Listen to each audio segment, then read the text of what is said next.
Friends, welcome to my channel. I'm in coaching center. So today I'm going to explain you that is now 12th standard English 9th chapter. I believe that books will never disappear. So it was the interview with George Louis Borges.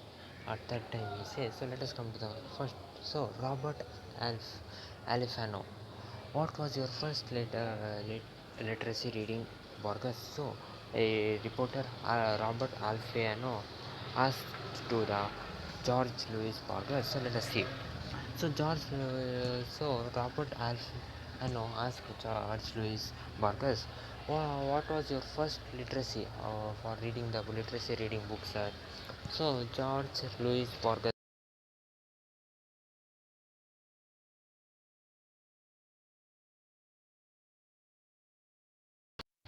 Perhaps more than by high school or the university. So Borges says, I believed my first book was Grimm's Fairy Tales. That was an English version, and Borges says Borges was educated by their fathers in his father's library, and they were more than his father's library. Borges gets more education than that school or any library or any university. So Alfiano, the reporter, again asked, "Can we talk about Donna Leonor, your mother?" So he also asked, "Can we talk about your mother, Donna Leonor, sir?" So Barker says, "My mother was an extraordinary person. I should speak.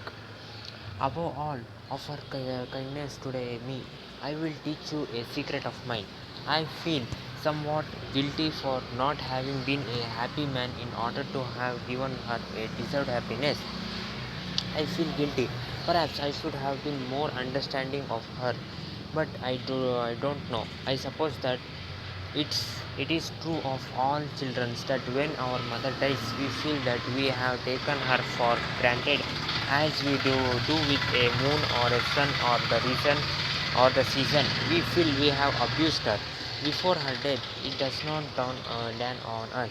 My mother was an intelligent and gracious woman who I believed had no enemies. So Bhargava says, so my mother is an extraordinary person. I should speak about her.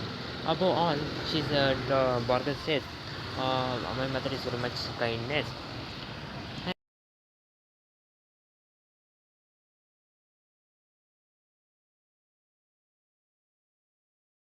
feel guilty for not having been a happy man. So Bhargava feels guilty that he is not an happy man in order to have give her a deserved happiness. So she has not been an happy man in order I did not give her the happiness. So I feel guilty perhaps, but still I should have been more understanding. I should have understood my mother more, but I did not know. I suppose that a children true of a, I suppose that all children, it is true that when their mother dies, we feel that we have taken her very much grantedly, like a moon or the sun or the season. We feel that we have abused her. Before her death, it does not happen. My mother was an so Borges' mother was an intelligent and gracious woman who had no enemies. So Alfano, the reporter, again asked, "Please forgive me, Borges, for asking you this. What is blindness to you?" So Alfano says, "Please forgive me, sir, for asking for this. What is blindness to you?" So Borges replies, "Well, now it is a way of life that is not entirely unhappy. A writer and I believe generally all persons must think that whatever happens to him or her is a resource. All things have been given to us for a purpose, and an artist must feel this more intensely. All that and an artist must feel this more intensely. All that happens to us, including humiliations, our misfortunes, our embarrassment, all is given to us as raw material, as clay. So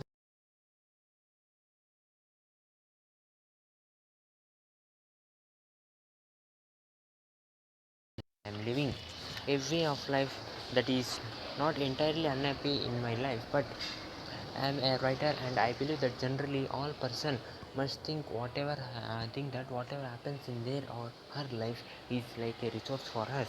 So all that happens to them, like a humiliation or misfortunes or embarrassment, they are all like raw material for us, like clay, and we have to make into a shape, like shape it as an artist does. Alphan again, the reporter asked. Homer wrote in the Odyssey, the gods wrote and spun the skein of ruin for men, that there might be a song for those yet to be born. So Alfiano says Homer wrote in the Odyssey, the gods wrought and spun the skein to ruin the man. He says. So Borges says, well, it is the same idea. So well, it is the same idea. Borges says, in one of my poem, I say that humiliation, misfortune, disorder, discord, we were given to us so that we may transmute them, so that we may make from the miserable circumstance of our life eternal works or work that aspire to be so. A verse of Goethe comes to mind. Als nahe word frame in this verse, Goethe refers not only the sunset but also to life. All things leave us. In my case, the visible world has moved away from my eyes, surely forever, but fortunately it has been replaced by other things. My duty is to accept and as far as possible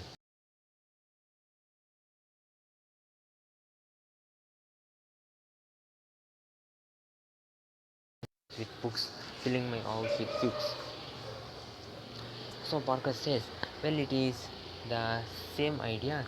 In one of my poems, I say that humiliation, misfortune, disorder were given to us to transmute them so that we may make from the miserable circumstance of our life eternal works and works. So I am that is I aspire to be so. So a verse of God comes to mind, that is Alice nahe word friend. So all that is near becomes far. He says in that thing. So in this verse, Goethe refers not only to the sunset but also to the life. All things leave us. In my case, the visible world. So in the Borges case, the visible world has moved away from their eyes, surely forever, but fortunately it has been replaced by other things. My duty is to accept and as far as possibly I should, to enjoy those things. So he still continue pretending that he is not a blind. He still buy the books. He still go on filling his house with the books. So Alfano, again the reporter asks, there is a theme I would like us to speak about, the theme of books. So Alfano says there is a theme I would like you to speak about the theme. So the theme is the theme of books. Borges says, well, last night in fact I had a very strange dream. I dreamed of the burning of a great library, which I believed may have been a library of Alexandria, with its countless volumes attacked by flames. Do you believe this dream may have some meaning? So Barber says, well, last night I have seen a dream. In that, I dreamed that there was a burning of the books in in a great library was burning, and I believe that that library was the Alexandria library, with its countless volume of books were attacked with the flames. Do you believe this dream may have some meaning? So Alfana says, perhaps bots. Could it be that you owe your readers a book on the history of book? Have you ever thought of writing such a book? So Alfana says, I think bots. Could it be that you owe your readers to a book that tells us the history of the books? Have you ever thought of writing the such books, the history of the books? So Barker says, dear me, no, but it is an excellent idea. It would be wonderful to write a history of books. I will keep it in my mind, although I don't know if an 83-year-old man can set such a project for himself. However, I now remember that Spengler in his Decline of the West predates my attempt. For in the writer's remark comments on book, So Barker says, dear me, no, but it's an excellent idea. I am not thinking about writing a history of the books, but it's a good idea. It would be wonderful to write the history of the books, and I will keep it in my mind. Although I don't know if in the age of 83 I can take this project of writing the books. However, I now remember that Spengler, in his Decline of the West, predates my attempt, precedes my attempt for in the writer's remarkable comments of the books. Alfan again he asked, in one of your essay, you quote the word of Bernard Shaw. Every book worth being reread has been written by the Spirit. So every book that has been reread has been written by some spirit.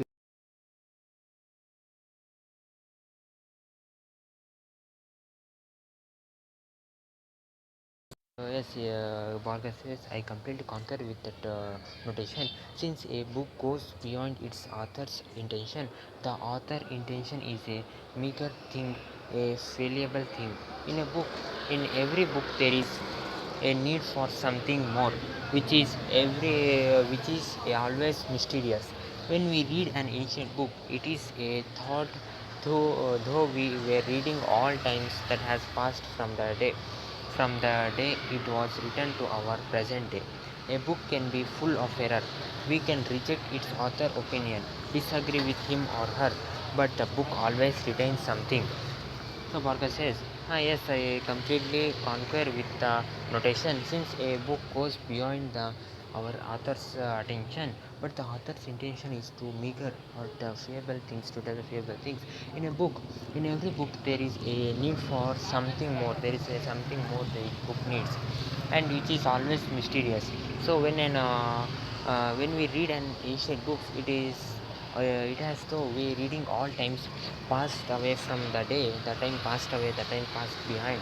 A book is full of errors. We can reject its author's opinion, disagree with him or her, but the book always retains something, tell us something sacred, something mortal, something magical that brings us happiness. That the book tells us about this. Then Alfan again asked Borges. Alfan again asked Borges, what is poetry? How would you define it? So Alfan again asked.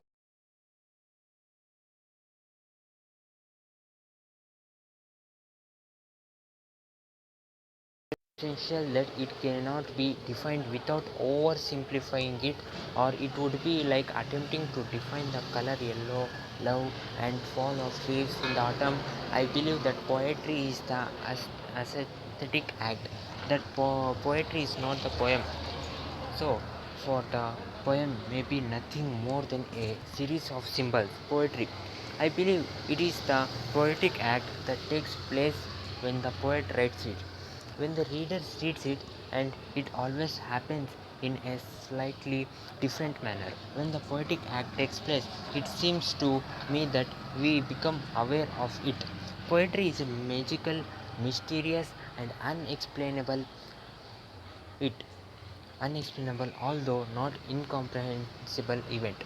If one does not feel the poetic event upon reading it, the poet has failed. So Bargo says, I believe that poetry is something that is very much essential, so it cannot be defined without simplifying it. It can be simplified. We can explain that poet.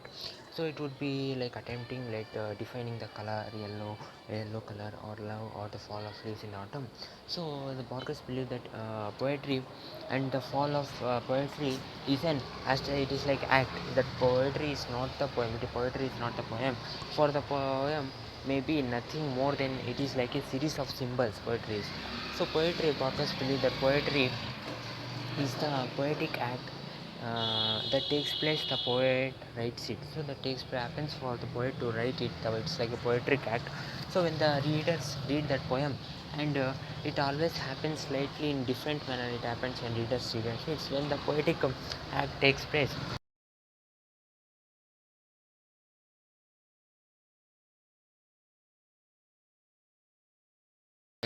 and it is sometimes it may be unexplainable, although not incomprehensible. We can comprehend it, but if anyone fails in reading, if some people fails in reading it, then the poet may we can say the poet has failed.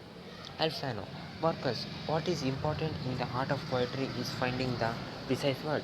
So again, Alfano asks, so what is the important art of the poetry is finding to the words.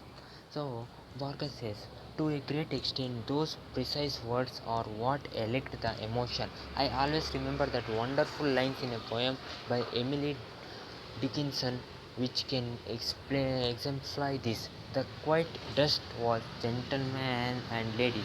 So the idea is panel. The idea of dust, the idea of death, we will all the dust one day is a clutch. But what surprises is the phrase gentlemen and ladies, which gives the magic and poetic quality. If she had written men and women, it would have failed as poetry. It would have been trivial, but finding the praise words she wrote the quiet dust was gentle and ladies. So Parker says, to a great extent, those precious words are what elect of emotion that tells us about the emotion. I always remember a wonderful poem that is written by Emily Dickinson, Parker says, which can be explained like this. So the poet is like this: the quiet dust was gentle.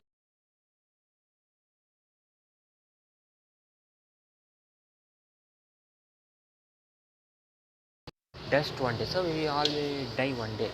In so, but what surprises in this is the poet that is Emily Dickinson uses the word gentlemen and ladies, which gives him a magical the poetic quality. He may also use the men and women, but if he used that, the poet may have failed. So it would be a trivial. But finding the phrase word, he wrote the quest. Quite dust was gentlemen and ladies. So Alfano again he asks, you have said that metaphors exist from our very beginning. Could you expound on that concept, Borges? So Alfano says you have said that metaphors, I think that exist from our very beginning. So could you explain us about that metaphor concept, Borges? The Alfano says. So Borges says about this topic.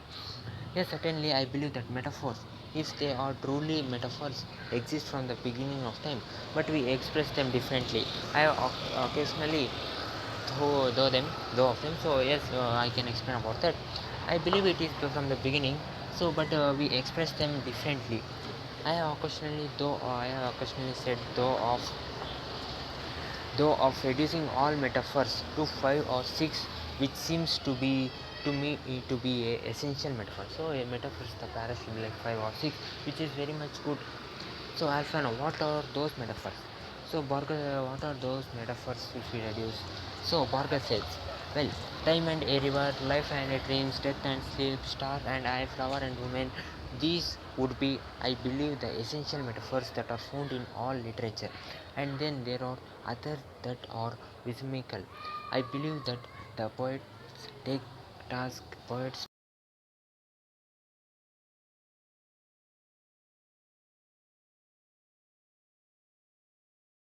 dreams, death and sleep, stars and eyes, flowers and women. These are like some metaphors. So they would be believe that poet should be find use this metaphor, and also he should uh, poet should he believe that poet task is to discover new metaphors, not only using the old metaphors. So Alphonse says, purpose. There are people who speak of disappearance of books, and they assert that modern development is in communications will replace them with something more dynamic that will require less time than reading. What do you think of that? So Alfano asks for us, the people now disappear appearance the books they does not like, and they assert that modern development of communication may change the thing. They may bring the new dynamic thing that may take the position of the books. What do you think about this? He asks. So Parker says, I believe that books will never disappear. It is impossible that will happen. Among the many inventions of man, the book, without a doubt, is the most astounding. all the other are extension of our bodies. The telephone, for example, is the extension of our voice. The telescope and the microscope are extension of our sight. The sword and the plow are extension of our arms. Only the book is an extension of our imagination and memory. So Barker says, I never believed that books may disappear. It is impossible to disappear the books. Among the many inventions of the man, the book and without a doubt is impossible. All the other are extension of our bodies. The telephone, for example, the extension of our voice, telescope and the microscope, the extension where through which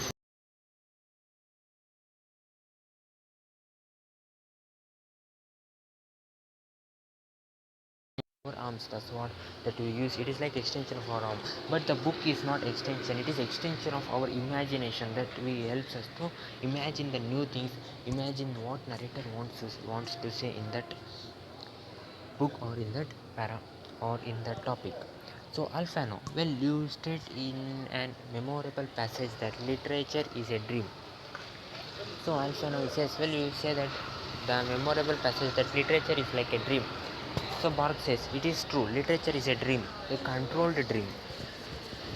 Now, I believe that we owe literature almost everything we are and what we have been, also what we will be. Our past is nothing but a sequence of dreams. What difference can there be between dreams and remembering the past? So books are the great memory of all the century. Their function therefore is irreplaceable. If books disappear, surely history will disappear and surely men would disappear. So finally Borges says, it is true that literature is a dream. The passage that literature is a dream. Literature is like a dream, a controlled dream. It is like controlled by our hand. Now I believe that we are own the literature almost everything we are, and what we have been, and also what we will be, how we are, and how we will be. Our past is nothing like a sequence of dreams. What differences we can see between dreaming and remembering the past is books are great memories of all century.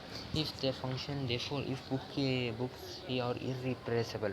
If books disappear, then our history, the human history would disappear, and surely the humans will be disappear. So experts from 24 conservation with Borges interview by Robert Alcona. So this is the con.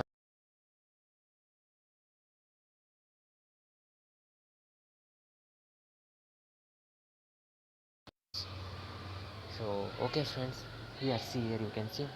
So this is Joe Louis Borges and Robert Alifano, who is a poet, storyteller, essayist and journalist, and he was born in General Pinto.